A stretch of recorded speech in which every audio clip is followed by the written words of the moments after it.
झारखंड के ग्रामीण जीवन और बदलते पर्यावरणीय प्रभावों को दर्शाती यह कहानी पोथी मछली के माध्यम से खेती, जैव विविधता और गांव से हो रहे पलायन की मार्मिक तस्वीर पेश करती है। रात को अच्छी बारिश हुई थी। बुधन को खुशी थी कि गांव के दोहर से निकले नाले में पानी भर जाएगा। ऐसे में नदी की मछलियां खेतों की ओर आएंगी। सुबह वह जल्दी उठकर कुमनी और झोरी लेकर निकल पड़ेगा। धूप निकलते ही मछलियां उछलती कूदती बहाव की विपरीत दिशा में तैरने लगती हैं। उस समय झोरी में उन्हें फंसाना आसान रहता है। मां गो, उसने अपनी मां को आवाज दी। क्या है बेटा, इतनी रात में तुम्हें नींद नहीं आ रही है क्या? उसकी मां ने करवट बदलकर पूछा। मां, आज रात अच्छी बारिश हो रही है, मैं सुबह जल्दी नदी की ओर निकल जाऊंगा। कुछ खाने के लिए बचा है क्या? तू अभी से क्यों परेशान हो रहा है बेटा? सवेरे मैं तुम्हारे लिए मड़ुआ रोटी गरम गरम सेंक दूंगी। उड़द दाल बचा हुआ है, उसके साथ खा लेना। अभी तू सो जा, उसकी मां ने चादर अपने खींचते हुए कहा। अचानक बिजली की तेज चमक के साथ कहीं दूर से बादल के कड़कने की आवाज आती हुई सुनाई दी। दरवाजे के पास बोरे से सिमटा हुआ कुत्ता कूं कूं कर उठ खड़ा हुआ। जब किसी ने उसे पुचकारा नहीं तो वह फिर से अपनी जगह सिकुड़ कर सो गया। मंगल के शहर चले जाने के बाद बुधन अकेला हो गया था। सारा काम उसे ही करना पड़ता था। मंगल उसका बड़ा भाई था। उसके रहते उसे किसी तरह की चिंता नहीं होती थी। जो भी करना होता मंगल दादा ही करते थे। जब मदद की जरूरत होती तब वह बुधन को आवाज देते। दादा की बात वह कभी नहीं टालता था। बचपन से ही उसका लगाव अन्य से अधिक अपने दादा के साथ ही था। उसके बाबा उसके जन्म लेने के 2 साल बाद ही टाइफाइड का शिकार हो गए थे। बहुत दवा दारू हुआ लेकिन उन्हें बचाया नहीं जा सका था। ये उसकी मां ने उसे बताया था। इसके बाद मंगल दादा ही उसके लिए एक आदर्श के रूप में उसके सामने थे। मंगल भी अपने छोटे भाई बुधन को बहुत प्यार करता था। उसे अपने साथ रखता और हर जरूरी सीख देता। खेती बाड़ी के तौर तरीके, पालतू पशुओं की देखभाल करना, हल जोतना आदि के साथ शिकार करने के बारे में वह बुधन को सभी जानकारी देता। मछली मारने के तौर तरीके बुधन ने अपने मंगल दादा से ही सीखे थे।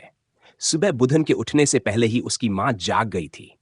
छटपट चूल्हे में आग जलाकर वह मड़ुआ रोटी पकाने में जुट गई। साथ ही उसने बची हुई उड़द दाल की पतीली चूल्हे के मुंह के पास रख दी ताकि साथ में वह भी धीरे धीरे गर्म हो जाए। जलती हुई लकड़ी शायद कुछ गीली थी, इसलिए उससे धुआं निकल रहा था जो आंखों में जलन पैदा कर रहा था। बुधन आंख मलता हुआ उठ बैठा। मां गो, सूखी लकड़ियां तो ढेर सारी पड़ी हैं। ये कौन सी गीली लकड़ी तुमने चूल्हे में डाल दी? कहीं केउंद लकड़ी तो नहीं डाल दी? बहुत धुआं कर रहा है। बुधन असमय उठने के साथ आंखों की पीड़ा से कराहते हुए बोल उठा। एक काठी थोड़ी भींगी हुई थी, मैंने ध्यान नहीं दिया, उसी से धुआं निकल रहा था। मैंने वह बुझा दी है। और हां, अब उठ ही गए हो तो दोनों बैलों को पुआल देने के बाद दातून कर लो। रोटी पक गई है और दाल भी गर्म हो गई है। उसकी मां अंतिम रोटी तवे से निकालती हुई बोली। ठीक है मां, अभी बैलों को गोहार घर में पुआल दे देता हूं। उन्हें खेतों की ओर चरने के लिए ऐसे भी तो छोड़ नहीं सकते।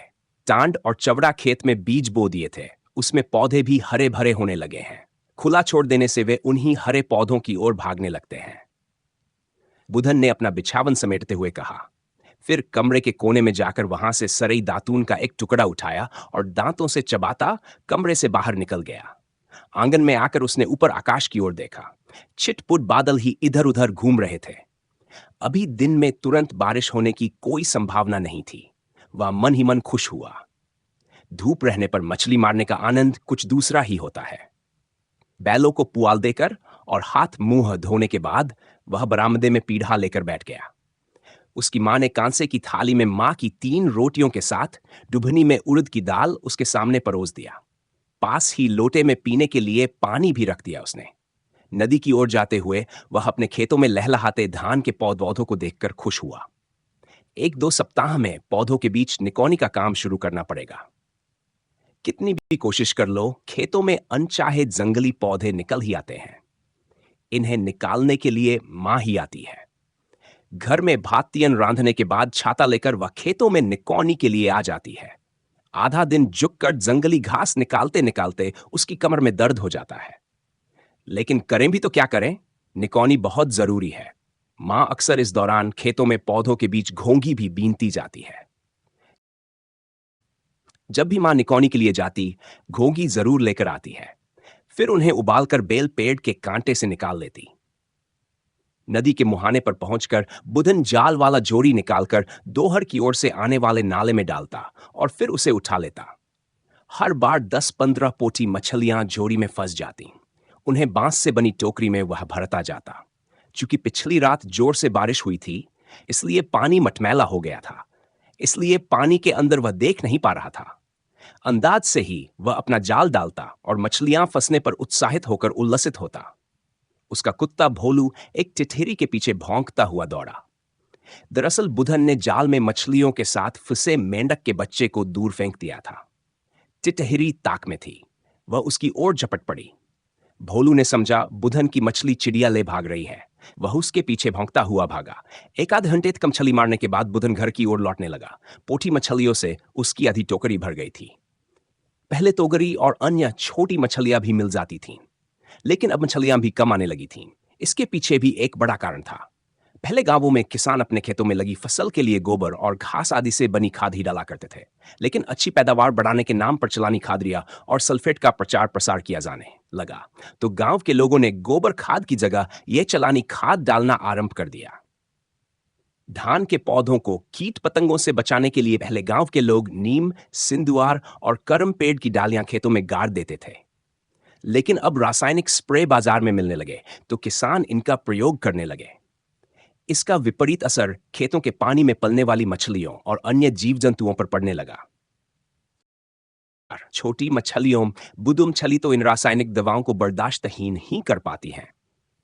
गेतु और गरी किसी तरह इन्हें सहन कर लेती हैं, लेकिन पोठी मछली इन दवाओं के कारण अब खेतों में तो बिल्कुल ही नहीं मिलती। नालों और नदी में ही पोठी मछली दिखाई देती है। पोठी मछली के साथ ऐसा है कि इन्हें सुखाकर साल भर अत्यंत पकाकर भात के साथ खाया जाता है। इन परिस्थितियों पर विचार करता हुआ बुधन अपने गांव की ओर लौट रहा था। अब पहले की तरह बारिश भी नहीं होती। समय पर पानी बरसा तो बीच में सूखा पड़ जाता। अब पिछले साल की ही तो बात है। धान के पौधे लहलहा रहे थे, बीज भी फूट चुके थे। 2-3 सप्ताह में बीज पकने भी लगते, लेकिन अचानक आंधी तूफान और तेज हवाओं ने सारी उम्मीदों पर पानी फेर दिया। खड़ी फसल पानी और तेज हवा के दबाव में जमीन से सट गई। पूरी फसल बर्बाद हो गई थी। आंखों में आंसू आ गए थे सभी किसानों की। अरे बुधन, क्या सोच रहे हो? अचानक सोमा काका की आवाज ने बुधन को वर्तमान में ला खड़ा कर दिया। जोहार काका। कुछ नहीं काका, यही खेती बाड़ी के भविष्य के बारे सोच रहा था। अब पहले जैसा कुछ भी नहीं हो रहा है। बुधन ने थोड़ा झेंपते हुए जवाब दिया। हाँ बेटा, अब पहले की तरह कुछ भी नहीं रहा। सोमा काका ने हामी भरते हुए कहा। सब कुछ बदल रहा है बेटा। खेत खलिहान से लेकर गांव घर सब जगह बदलाव आ रहा है। हमने तो इसी खेती बाड़ी की बदौलत जिंदगी काट ली, लेकिन अब ऐसा नहीं लगता है। जितनी मेहनत करो उसका आधा भी इन खेतों से निकल पाता है। लाचारी और विवशता थी सोमा काका की आवाज में। हाँ काका, आपने तो दुनिया देखी है। हम तो जब से बड़े हुए हैं यही देख रहे हैं कि खेती बाड़ी में अब कोई खास फायदा नहीं रहा। इसीलिए तो मंगल दादा गांव छोड़कर शहर में काम करने चले गए। बुधन ने कहा, हां, मौसम का यही हाल रहा तो गांव में रहेगा कौन?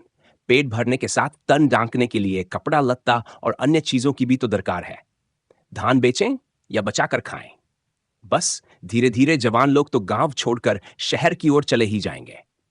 सोमा काका की आवाज में निराशा साफ छलक रही थी। बुधन सोचने लगा, खेतों से गरी गेतू और बुदू मछलियां तो गायब हो ही रही हैं। बस बच गई ये पोठी मछली।